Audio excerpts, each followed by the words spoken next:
in the new year, you had fewer resolutions. Something different, right? So John Register is a former Paralympian and now speaker who has spent nearly 3 decades sharing his message. So right now, Julie is live and local at the U.S. Olympic and Paralympic Museum with John. Good morning, Julie.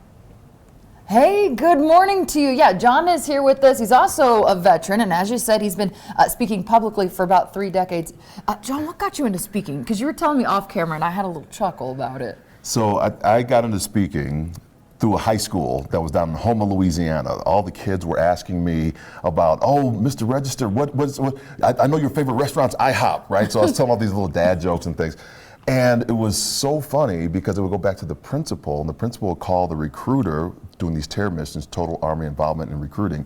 And they asked, would you come back down here and do like a 35-minute presentation? And that's how I got into professional speaking. You got into professional you told me that joke and I couldn't believe it. But hey, walk us through your journey to becoming a Paralympian. And Jaden, I want you to go ahead and explore the space. Show off these torches here. What you're looking at is the largest torch collection on the planet, complete torch collection, almost right? Is that what you're saying? Absolutely. It's the most complete torch collection that we have. So I was a world-class athlete, ran for the University of Arkansas, 3-time track and field All-American, then went to my first Olympic trials in the high hurdles and the long jump in 1988. Joined the military to continue to run track on the Army's world-class athlete program, which is also here in Colorado Springs, Colorado. I helped to bring that program over here. Went through Desert Storm without a scratch, came back, and was training for my 3rd Olympic trials when I went across a hurdle, dislocated my knee, severed the artery behind my kneecap, and then 7 days later, I become an amputee. And it was through my wife, Alice. She says, you know, we're going to get through this time together. It's just our new normal. And so we retool, we reposition, we move forward. And 7 years later, I had made 2 Paralympic teams, swam in the Paralympic Games in 1996, won the silver medal in the long jump in Sydney, Australia, and then started working for the United States Olympic and Paralympic Committee and founded or co-founded the Paralympic Military Sport Program, which serves wounded, ill, and injured service members to use sports for the tool for their rehabilitation. Okay, I want to jump into your message because initially when you reached out to us, you reached out to Craig on LinkedIn. Yep. You were talking about, hey, what if in your New Year's resolutions you did less? What does that mean? So many people, when they're doing New Year's resolutions, they're putting themselves in a place where they're adding on to their plate. The list just goes. It just keeps getting on. So I'm strategically saying, what do we have to reduce in order for that to happen? So I want to lose weight. Well, have you reduced what's in your refrigerator? Yeah. Are you still sucking down cookies? You know. I put down. I call it taking down a sleeve. That's a sleeve of Oreos. I did that yesterday. So, but it's a good case in point. Sometimes the accessibility is just right there. Exactly right. So you have to figure out what you're going to reduce.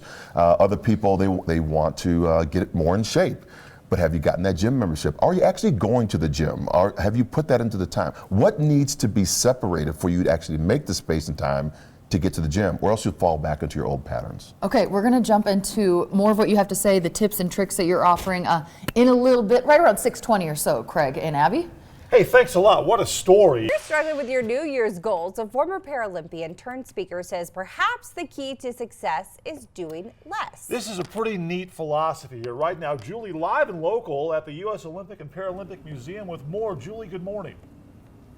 Hey, good morning to, John Register. He is standing here with us, a Paralympian, veteran, and now you're a motivational speaker. And you have a message on irreversible leadership. As we stand in here and we look at all the technology in here, you're talking about like once we have the knowledge of how this is, you can't go back. So what is your message around leadership? Yeah, well, leaders oftentimes will be thinking about how do I move forward, but they're stagnant. They don't get that oomph. They don't get that move forward. So Colin Powell said he had a 40-70 rule. If you have 40% or less of the information, you need more information. If you have 70% or more, you've waited too long. You'll never get 100% of the information. So when we're looking at like these artificial legs that are right here in the museum. Which has been incredible to like dive into the details. Amazing. Yeah. I'm most impressed with Mike Schultz's leg, right? Come on in here. So Mike is a snowboarder. He was a motocross guy and he lost his leg that way, but he builds this leg that now has shifted and changed all the snowboarders who have above the knee amputations because they couldn't articulate their knee. So after you build that, you can't go back the other way. There's only forward progress. How many times do you think he failed building the prototypes? And so we often get stuck in the churn and in the process. So irreversible leadership is always about pressing through when you don't have all the information, about making sure that you can make the smartest and sharpest decision. And so we help executive CEOs help them make and walk through that process. How would a leader know they have just the right amount of information to make the right decision? You don't. You don't. You will never know that you have all the information. You just have your, it's 70% in your best gut guess, right? I don't know when I'm training for the Olympic Games or the Paralympic Games if the training is actually doing what it should do until I get to the dance, until I get to the Olympic or Paralympic Games, and then I know if the training actually worked. But I'm trusting and I'm hoping, and and the hope is turning into a plan of how I'm focused and moving through that process in time. Is it kind of like you have a roadmap and you're filling in the information that you have, and then when the roadmap looks sort of complete, then you kind of go forward with it? Am I like visioning it right? You have the plan. You have to have a plan of direction. But you don't know if that direction that's going to win the day until you actually get into the game. And so people will often stagnate and they don't move with the information that they have. And that's what we need, right? We have to move with that information, even though we know, and I think this is the largest part, we're no longer the expert once we have made a true commitment, because now we need to give ourselves space and grace to grow with the information for ourselves and for our teams. The wisdom with it. Okay. You also talk about maybe in the new year you don't need more resolutions, you need less. We're going to talk about the 3 phases of that on the way, so you got to stay tuned for that, Craig and Abby. Yeah, I love this theory. It's you got to hear this. It's really cool. So nice talking to John. Spent nearly 3 decades sharing his message, and right now Julie is live and local at the U.S. Olympic and Paralympic Museum with John, telling us more. Julie, hello. Good morning.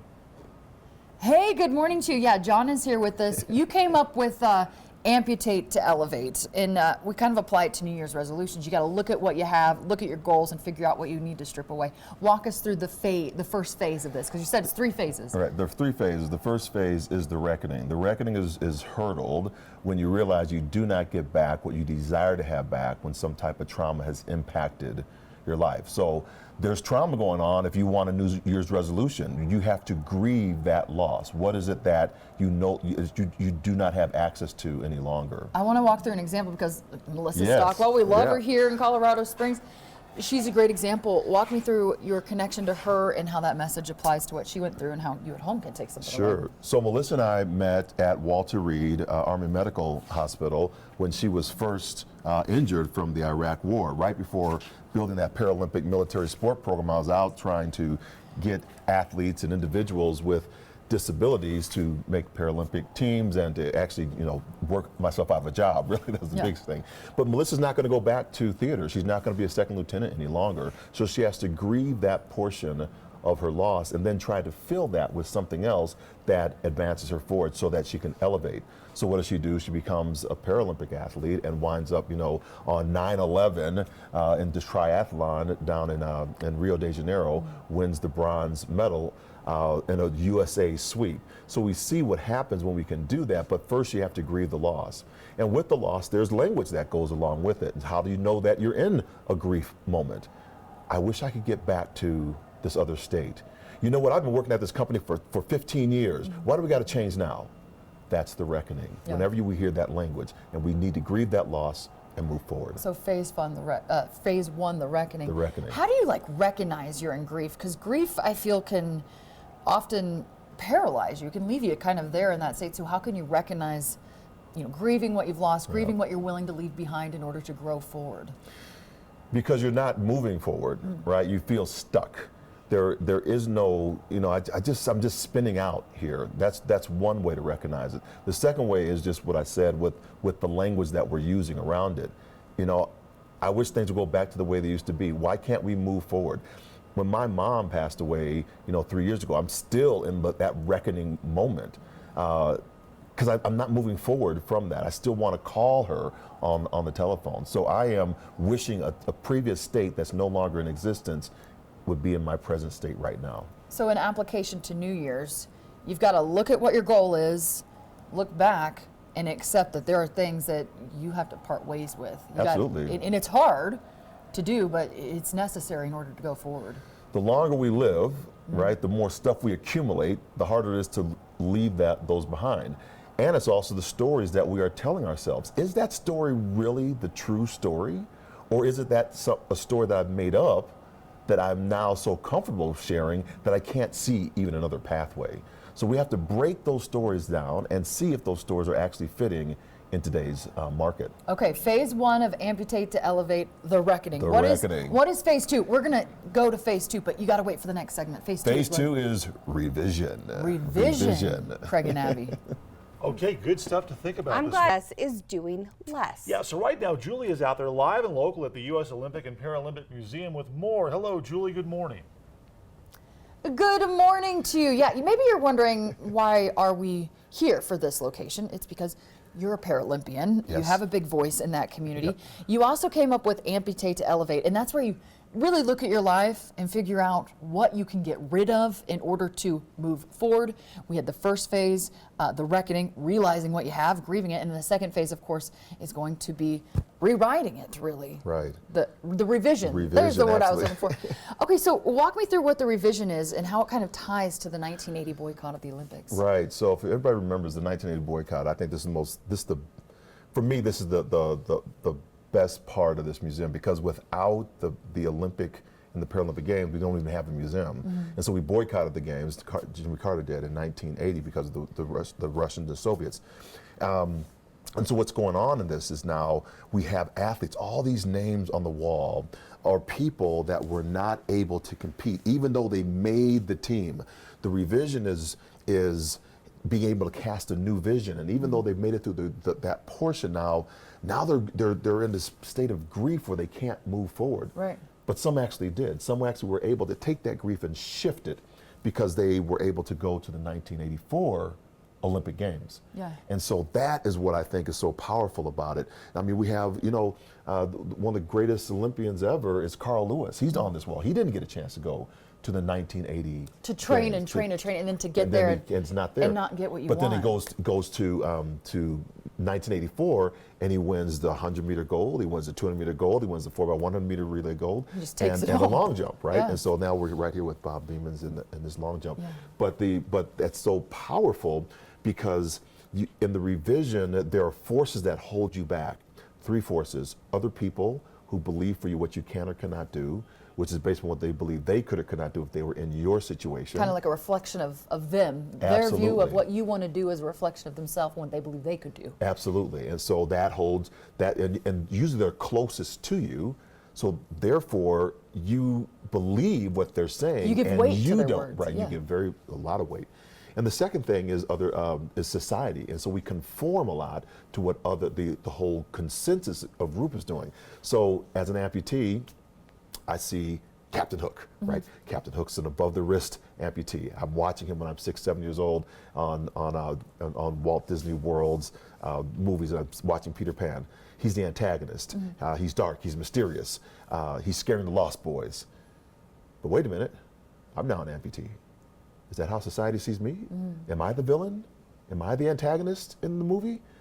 And so I can't move forward because I'm now assuming all of that weight is on me. How do I see myself because of how society actually sees me? Very hard to remove ourselves from that spot. Yeah, okay, I was just running through. Yes, it is. Right. It's hard to get out of the mindset of what people have told you are. Exactly right. Breaking through. Do you have any tips on breaking through that? The breaking through really comes, in my opinion, is having a support network around you that can move you forward. But also we see it in the micro moments, right? So think about the 8th grade dance. And Oh, I so don't for want me, to. No, you don't want to. No, I just have time. me No, neither. I'm So all the guys are on one side, all the girls are on the other side. And so the guy wants to go ask the girl, and the girl's like, oh, he's going to ask you, and no, I don't want that one to ask me. And so it's all this back and forth. But you have to make the commitment. You have to break away from the pack to actually ask her to dance, or Sadie Hawkins, she asks you to dance, right? So that's the movement that you have to have. You actually have to make a commitment to what you want to do. And just put your blinders on. And put the blinders on, yeah. I talked to a woman recently about her goals that she had when she was younger, and she talked about that. She said, people told me this, that. She said, I had the blinders on. I knew where I was going. So that's really powerful to get in that mindset. Okay, the 3 phases of Amputate to Elevate. We've gone over the first one, the reckoning. The reckoning. The reckoning. We just went over the second one, the revision. The What is the revision. third one we're going to touch on in this next Third segment? one is the renewal. The renewal, Craig and Abby. Okay, a lot to think about. Julie, thank you so much. For resolutions. We're learning so much this morning now. Julie hanging out with John Register this morning, who's a former Paralympian and now a speaker who has spent nearly 3 decades sharing this message. And right now, Julie is live and local at U.S. Olympic and Paralympic Museum with John. Good morning. Hey, good morning to you. Yeah, it's been a great conversation so far this morning, sharing what you know and your knowledge. I want to come in and show this off because this is the prosthetic you were wearing in the 2000 Paralympic Games. Yep, That's where yep. you got silver. Right behind it, you'll look right there in the window. That's a signed tennis ball by the great Serena Williams. That's right, because my leg always sits in front of Serena because I always had a leg up on Serena. There you go. Boom. There she There's is that- right there. Look at that. She's shiny. Shiny, shiny. It's hard to believe that was 26 years ago. 26. How many people still live out and camp out 26 years ago, right? I can't even fit that leg anymore. We can't fit our past. And so now that brings us to the renewal. The phase 3, renewal. Phase 3. So we have reckoning, revision, renewal. Renewal is once you've made the commitment. And this sounds easy, but it's very hard. When the doctor amputates my leg, I do not get my leg back. Once we make a commitment, we do not get back what was previous. We might have phantom pains to it, Yeah. but we don't get it back. And this is hard. Why? Because we're no longer the expert. I've been walking with 2 legs for 29 years, then I have the amputation. I have to relearn how to walk on an artificial leg. So that means I have to give myself space and grace to grow. You have to relearning You have things. to yeah. relearn it. So think about these, we're in the museum here. All these great athletes have gone through some type of renewal where they can't get back what was once there, but they have to move forward. So an athlete will pull themselves back to learn a new technique in order to reinsert themselves to win gold. Do you have tips for going through the renewal? Because it sounds good, Yeah. but we know the reckoning is tough, the revision is tough, the renewal is tough. Do you have tips to move through that? The renewal is extremely tough because, like I said, you can think you're going back, but you're not because you have these phantom pains. The tip, the strongest tip I have for it is you have to look at the micro wins every single day. How are you? It's not the big, I'm going from the hospital bed to a Paralympic silver medalist. It's I'm going to stand up on my good leg for 15 seconds. I'm going to learn how to manipulate a wheelchair. I'm going to learn how to put on the prosthetic leg on and off. And it's these very small micro wins that we celebrate that gets us to the distance. You know, that reminds me, we were talking to Yolanda King yesterday, Yeah. and she said everybody wants to jump to the end, to the big grand finale, but it's those little things along the way that make up that. Okay, what's the next thing we're going to talk about? So the final phase is putting ourselves reckoning, revision, renewal, and now that equals resonance. Okay, that is straight ahead, but you got to stay tuned, Craig and Abby. I love it. It's all about space and grace. I which like it. Abby gives me all the time. Right? Okay. That's right. Julie, thank you so much. Seeing with more. Julie, good morning. Good morning, Craig. I just want to take a moment to acknowledge your athleticism. I did not know that you played hockey for Team USA. There it is, right there. Thank you for your generosity Well, and thank giving you. your jersey to the museum. You're welcome. That's hilarious. You're welcome. It was a great time. It was a very good time. I'm sure It was a great time. It was a great time. You were actually the captain, Miracle on Ice, I heard. That's right. Do you believe in miracles? That would be a miracle. Back in the day. Okay, hey, well, let's jump into it. We are talking about how cutting things out of your life can actually lead you to reaching your goals. Paralympian, veteran, and now speaker John Register is with us. We have talked about the 3 phases. Yes. What are the 3 phases, and what's the next phase we're getting ready to move into? Reckoning, revision, and renewal. And it can seem exhausting when we're trying to think New Year's resolutions and those. The reason it's exhausting is because we think they're finite, but all of them are working in congruence, and that's what I think what we don't often think, and that's resonance. So that's not like check, I'm done with phase 1, check, I'm done. It's like all That's at right. once. It's all at once. Tell It's- us about resonance. Resonance is interesting because when we're going through all these phases, I can be at every one of those phases at the exact same time in a different phase of my life. So I can be at a reckoning moment in one area of my life, a revision in a total other area of my life, and a renewal in another area of my life. And they're all working in concert, one with each other. And so if you think about a ring that kind of morphs around each other, and I have this on I think it's on our website right now, but they all kind of come in circle with each other. Think of like an atom that moves around. It's always jumping. It's always going from one thing to the next, and that's resonance. And we're in that state. Some people might call the flow state. Everything is working together in concert with the next thing. If one of those rings stops, everything stops. It kind of jams up the system. It jams everything up, and so we're always moving through those phases. What led you to kind of develop Amputate to Elevate, which is the phases we've been talking about this morning? I was doing a TEDx here in Colorado Springs, and I didn't have it. I was going to call the curator. I said, I don't have anything new to say. And then I had an epiphany. And the epiphany was, I didn't overcome the amputation of my left leg, because had I overcome it, I would have my leg back. And that got me to thinking, well, if that's true, then we really no one really overcomes adversity. And that became the foundation. I don't overcome the death of my mother. I don't overcome that relationship. I learned how to adapt and innovate around it. How many of us, how many leaders are always trying to adapt and innovate? We call it this, but we think we're stuck because we're in this reckoning, this revision, or this renewal.